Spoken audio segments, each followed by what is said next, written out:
നമ്മുടെ പട്ടാളം ഫാമിലിയും അതുപോലെ എൻ്റെ 4 നായ്ക്കുട്ടന്മാരും നമ്മൾ ബുക്ക് ചെയ്തിട്ടുള്ള ഊബർ വെയിറ്റ് ചെയ്ത് നിൽക്കുകയായിരുന്നു കേട്ടോ. ഇതാണ് നമ്മുടെ ഊബർ എന്ന് പറയുന്നത്. ഇതിലാണ് നമ്മളിന്ന് നൈറ്റ് ഷോയ്ക്ക് പോകുന്നത് കേട്ടോ. ഞങ്ങൾ മൊത്തം 7 പേരുണ്ടായിരുന്നു. ഒരാൾക്ക് സ്ഥലമില്ലാത്തത് കൊണ്ട് ആൾ ഡ്രൈവറുടെ സീറ്റിൽ ഡ്രൈവറുടെ കൂടെയാണ് ഇരുന്നത് കേട്ടോ. അതൊന്നും ഇവിടെ വിഷയമുള്ള കാര്യമേ അല്ല.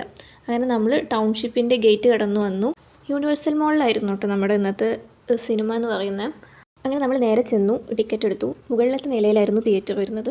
അങ്ങനെ നമ്മൾ ലിഫ്റ്റൊക്കെ കയറി എല്ലാവരും കൂടി മുകളിലോട്ട് പോയിട്ടോ. ഇത് കാണുമ്പോൾ ആർക്കെങ്കിലും എയർപോർട്ട് ചെക്കിങ് ഓർമ്മ വരുന്നുണ്ടോ? വരാതിരിക്കാൻ വഴിയില്ല.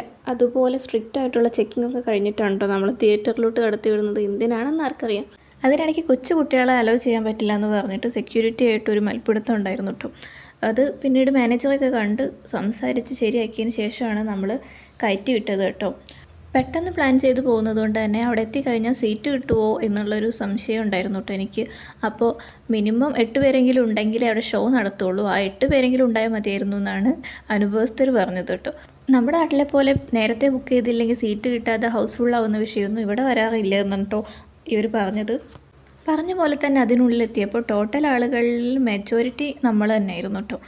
അതിനിടയ്ക്കൊന്ന് പോപ്കോൺ മേടിക്കാമെന്ന് കരുതി വന്നപ്പോൾ പോപ്കോണിനും എയർപോർട്ടിനും എല്ലുന്ന വിലയായിരുന്നു കേട്ടോ അവിടെ. എന്നാൽ പിന്നെ സിനിമ കഴിഞ്ഞ് വരുമ്പോൾ KFC കഴിക്കാമെന്ന് കരുതി. അപ്പോൾ സിനിമ കഴിയാൻ 10, 11, 12 മണിയായി.